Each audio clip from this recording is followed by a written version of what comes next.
All right, what I want to talk about today. This is something, so I was watching a YouTube video this morning, and then I was thinking about this in the shower, which is the best place to think about really anything.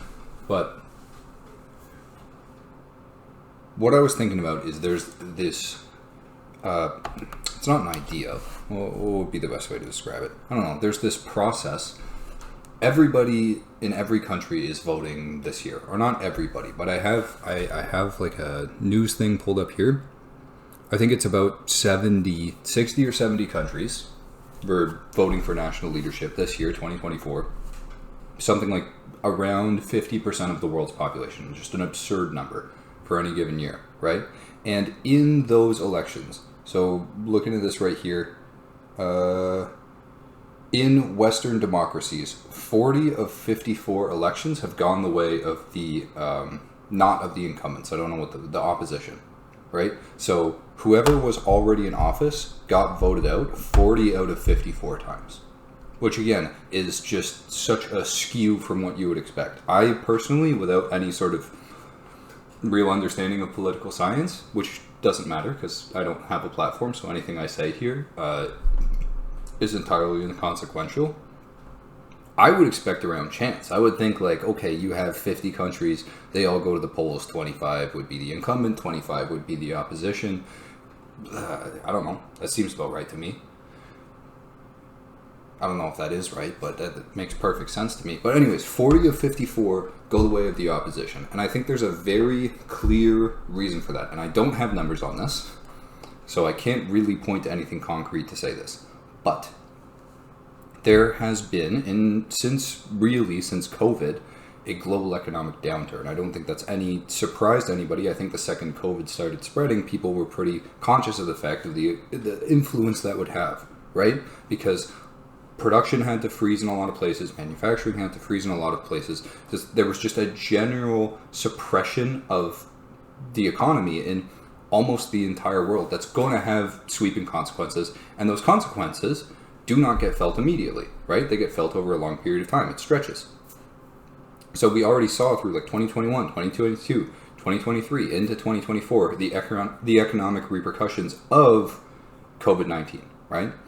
So what that has led to is a state of, I would say, economic panic in a lot of countries. So if you look at Canada, where I live, Canada is facing a huge problem in the cost of living, and specifically in the cost of housing, right? Costs are rising, have risen across the board. Inflation was absurd and has since sort of leveled off and come back down. But it's not like the cost of everything got really high and then has come back down. The cost of everything was increasing very rapidly and has since sort of leveled off, still well above where it was. It hasn't come down, it's just stopped skyrocketing. But the upshot of that is that regular people, regular citizens, have felt a lot of economic strife, right? Like it's just, you have less purchasing power. You have less ability to make ends meet in the worst cases, and in the best cases, you just, feel a little bit more pressure from all sides as far as money's concerned. So almost inevitably, regardless of what the people in power did, how they handled that, whether they aligned with you socially or didn't align with you socially, people will blame the people in power for when things go bad, right? So we've had 3-4 years of economic strife. The responsibility for that in the eyes of the public falls squarely onto the shoulders of the incumbent in pretty much any country. In Canada, that's the Liberal Party with Justin Trudeau.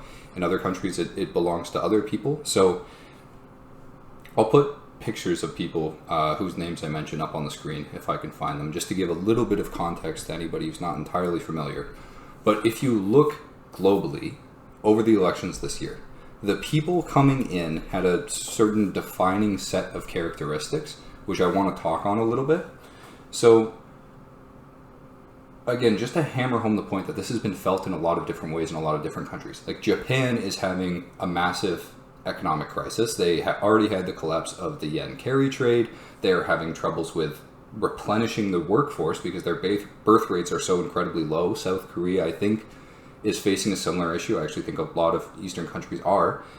China had the collapse of their real estate market, right? And now they're trying to, and to some extent successfully trying to grow their way out of it by just pushing massive government spending in manufacturing.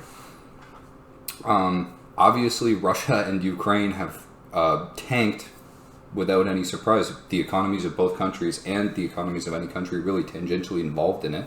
The UK has had, the UK and France have had big economic problems, and as a result of it, seen some really strong electoral results. So, for instance, the UK's incumbent party, their Conservative Party, lost the worst election since like the 1800s or something like that. They just got absolutely blown out of the water because people were so unhappy with the state of the country. And what I want to stress here is that this is not a politically aligned thing. It's not like the right-wing party is getting voted out in every single one of these elections. It's not like the left-wing party is getting voted out in every single one of these elections. As far as I'm aware, it's relatively evenly spread between the two, with perhaps more, it's not relatively evenly spread. More right-wing parties are getting voted in than left-wing parties, and I'm going to talk on that a little bit as well. But it's not like it's perfectly aligned with the political spectrum. It's much more aligned with whoever already had the power is getting ousted, right? So with respect to this whole incumbents getting ousted thing, what I want to talk about specifically is I think there are two sets of what I'll call political theory. There are two methods, there are two schools of thought, one that works in times of economic strife and one that works in times of economic prosperity. And when you are in a time of economic prosperity, people want social programs, is what I'm going to refer to it as. Largely, people want to focus on diversity. They want to focus on inclusion. They want to focus on global international relations. They want to focus on climate change. They want to focus on, to their conception, bettering the world around them, because their basic needs are being met. You can go back to Maslow's hierarchy even to say, okay, the first thing you need to take care of is you have food on the table and a roof over your head, right? And then beyond that, you get into some higher level concerns. So in times of economic prosperity, left-wing, broadly, messaging becomes a lot more appealing to, I think, the average voter globally, because their basic needs are met, and now they want to see to, again, socially trying to build a better world around them is a very general thought. And then on the opposite side of things, if you have times of global or even local economic strife, people are going to go the other way to an extent. They don't want to worry about any of the higher level concerns. I don't care what the climate is going to do in 50 or 100 years. I need dinner tonight, right? I need food tomorrow. I need to make sure things are taken care of right now. And that's where I think a lot of more emotional, more punchy, more economic, practical messaging becomes a lot more effective, because you have somebody usually on the right wing saying, okay, screw everything else we've been worrying about or talking about for this extended period of time that the incumbents have been doing it. They've been waving their hands around whether or not this or this or this is socially acceptable. We need to do something to turn the economy around. And that becomes a message that resonates with a lot of people, because they feel the pressures and they don't feel like they are being heard by the people already in power. So I think there's two things happening with respect to this whole, I want to address the incumbency opposition thing. Well, hold on. Let me start all of this again. I think there are two things happening that are essentially the same thing happening. And the first is that left-wing governments are largely getting swapped out for right-wing ones, although there are exceptions.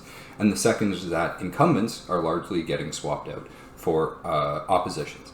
And I think the causes between the two of those are heavily interlinked, because if you have start again. You are a country. You are experiencing, you had a period of prosperity or a period of mediocrity or whatever. You had some previous historic time. You voted some people in. And since you've voted those people in, the cost of living has gone up. Your ability to provide for yourself and the general anecdotal considerations of the average person have become a lot less tied to worldwide prosperity and general high-level ideological thinking and more tied to, I need money, I need to pay rent, I need to buy food, right? There's been economic downturn in the time these people have been in power. So you say, all right, I feel like I'm not being heard, and I feel like I can't put money on the table. And then somebody comes along, and there is a kind of person that people respond extremely well to in this situation. And I think you've seen it in a lot of different places. I'm going to rattle off some names here, and then I'm going to talk about the kind of person that I feel that they are. So the names would be like Jair Bolsonaro in Brazil, or Donald Trump in the United States, Pierre Poilievre in Canada, Javier Milei in Argentina, right? Marine Le Pen in France. You can kind of go on, and I don't know when Japan's next election is, or, well, South Korea just had a whole political upset, but I don't know when the elections are next. But if I had to guess, I think I would be able to describe the kind of person that would see a lot of support, a bit of a cult of personality, and a landslide election win. And what that is people look for two things, right? They look for practical messaging. They look for somebody who comes in and says what they are feeling, and what they're feeling is cut the crap, cut the political monologuing, cut the sort of all the soft skill, all the back and forth, all the high level, piano playing that we're doing here, and just give me something, right? We need to get back to basics. We need to get back to improve domestic manufacturing, improve domestic agriculture. Like, we need a way to sustain ourselves because I'm feeling the pressure here, right? That's the first thing you're looking for. And the second thing you're looking for, which goes hand in hand with that, is you're looking for somebody who displays a little bit of the emotion that you're feeling. If somebody comes in and they just dispassionately and robotically lay out a bunch of economic processes that they think they're going to do, right? Left wing or right wing, doesn't matter. But if somebody feels removed from the state of emergency that you feel that you're in, you're not going to resonate with them. If somebody comes in and they're just totally, they're just like, it feels like they don't care about what's going on. It feels like they're never raising their voice. They're never speaking out of turn. They're never doing anything extreme or passionate. You're going to think, well, this person doesn't represent me. They don't feel the same things I'm feeling. They don't have the same pressures that I have. And you're not going to vote for them, right? What you're looking for is somebody who is able to act out, is able to be animated. And this, I think, you can see where I was going with the people that I talked about, because all of them are, I won't say radical, but they are much more outside the bounds of what you would consider political behavior than their predecessors, right? So if you look at a Donald Trump or a Javier Milei or Jair Bolsonaro, right? They're going to yell. They're going to insult the people across from them. They're going to do ridiculous stunts. They're going to be engaged and energetic, and they're going to make you feel like they're a real person engaged in what's happening who cares. Whereas if you take somebody, again, who's the opposite of that, it's just no contest politically, because in times where you feel like we require a cool head and we require measured decision making, and we need to be very careful about what we're doing, and we need to be very respectful of the people around us and the systems we're putting in place, then those same people that I'm talking about, the actors, I'll say, they're going to get crushed, because people are going to say, well, what kind of song and dance is this, right? What are you're a dancing monkey put before me, and we're supposed to be running a country here. We're supposed to have clearer heads prevailing. But in times of where you yourself are feeling like a state of emergency is a bit strong, but a state of pressure, then you're going to turn to people who it feels like embody that state. And the people who embody that state are those who animate themselves, right? So to tie it all back together here, I think very simply the defining line between right-wing governing bodies coming into power and oppositional governing bodies coming into power is usually in at least the time I've been alive, or at least been paying any sort of attention to global news local news, anything at all, really. Because if you're 13, unless you're really quite exceptional, which I wasn't, you're not fully sentient yet, right? So in the time that I've been paying attention to this stuff, somebody who is right-wing is going to be generally a lot closer to all of the things that I'm describing than somebody who's left-wing. They're going to be louder. They are going to focus more on practical stuff, right? Like, we're going to fix the economy, we're going to cut spending, we're going to do away with this extra thing and this extra thing, right? Like the viral video of Malay just like ripping the stuff off of the whiteboard, right? That's what I'm talking about. That is more of the right-wing economic and political messaging, which ties into the first part, right? And then with the incumbent opposition thing, it's just as simple as things were bad under your control. I don't care who you are. I don't care what you did to try to fix this or to prevent it. I don't care even if it's directly your fault in any way, or if it's as bad or if things are as good as a bad situation could have been.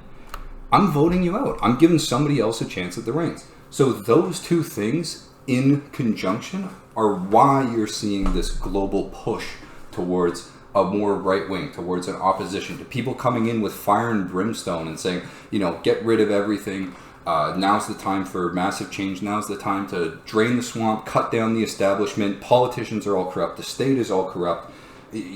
Blow everything up, right? Because that's what people are feeling under a sense of economic pressure. And my hypothesis is not that everybody has suddenly become much more radicalized because of like Facebook or something.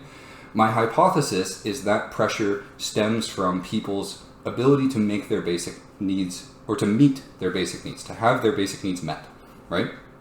If you have a population of people who are largely okay, who have no strong economic and fiscal pressures in their life, I think you see a lot less radicalism. I think you see a lot more advocacy for a measured leadership group.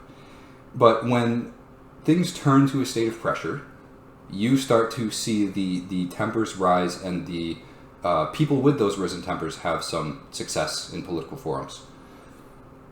And that's what I think we're seeing here. So going back to more Eastern elections, right? Like, whoever's running next in Japan, I would imagine if they have a candidate who proposes sweeping economic reform, who largely decries the incumbent government and their opposition as corrupt and as leeches on the economy, and says we need to get back to the basics, and we need to provide for the average person, and we need to cut everything down and burn it all to the ground, and they're doing this while jumping around and yelling, or whatever the Japanese equivalent of that is, because I think largely they're pretty stoic, especially politically, is my understanding. But I think that person wins by a landslide, because, and I don't even think that's a particularly hot take or interesting prediction, because we've seen it time and time and time again, and we're going to see it, coming back closer to home, in Canada. The person who's going to win the Canadian general election is the person who is the loudest and the most critical of what's currently happening, and that's Pierre Poilievre in Canada. And it doesn't matter about literally anything else. It doesn't matter what the economic messaging of any particular party is. It doesn't matter what they promise or have done socially. All that matters is whoever jumps around the most and yells the loudest and is able to echo the sentiment of the populace that right now is not a good time, they're going to win, and they're going to win heavily. So again, I just don't think it's that novel or crazy a thing to say. I think that's what you've seen echoed over and over. So my covering statement for the whole thing is that there has been and continues to be a time of global economic strife, largely due to COVID-19. And the political repercussions of that have been people have turned to a more radical form of leadership, whether that's characterized by the left or right, although more often it is characterized by the right. It's people that make noise. It's people that show passion and emotion and are willing to break a little bit of the status quo. And it's people that promise to cut and burn and shut down everything that's been happening, because everything that's been happening is crap and we need to change it. Regardless of the veracity of those claims, regardless of the sense of what they propose to do, that's what people are looking for, and that's what people are going to seek with their vote. So if there's any more upcoming elections in any particular country, really, unless you're unique in the global marketplace and are seeing a real time of economic prosperity, I would say look for that candidate, and then probably put down some money on DraftKings to on them winning, because I think it's almost a lock at this point. And I don't see that changing or turning around until you see things swing the other way, until you see a whole other discussion that I'm not going to get into here. I understand stock markets in a lot of places have done well. Until you see the average, the median household income person see a significantly better life for themselves and expect to do better than their parents, this trend is not going to reverse. Because stock markets can go up. Guess who owns stocks? People who are already wealthy, right? That's not going to, it's a small subset of the population. It's not going to like completely change a populist vote, right? So, but that's an entire other discussion. The point is, if you see somebody coming in with some hot words for their opposition and for the incumbents and for whoever's been in charge for the last 4 years, and they're able to dance and sing a little bit, expect them to win. Because we've seen it over and over. And that's for every reason that I've talked about in this video. So that was a little bit of an unhinged rant, but hopefully it was somewhat followable. And as an ending disclaimer, I'm just one guy. If you want the actual answer, or if you want I don't know, a scientifically sound methodology of addressing all of this, go somewhere else. not to make myself sound bad. All I can offer is my own opinion. I'm never going to know everything, right? I'm just going to see what I can see and know what I can know. And if I get corrected, then I will gladly say, you know what? I had the wrong of it on that one. I'll be better next time with this new information you've given me. But this is just my thoughts. This is my opinions on the whole matter. And to me, it's a stark and in some senses worrying trend, but I don't see it being reversed until major change happens globally. How that happens, when it happens, I don't know. I'm not your messiah for that one, but I think that's all I wanted to say. Beyond that, I'll see you tomorrow.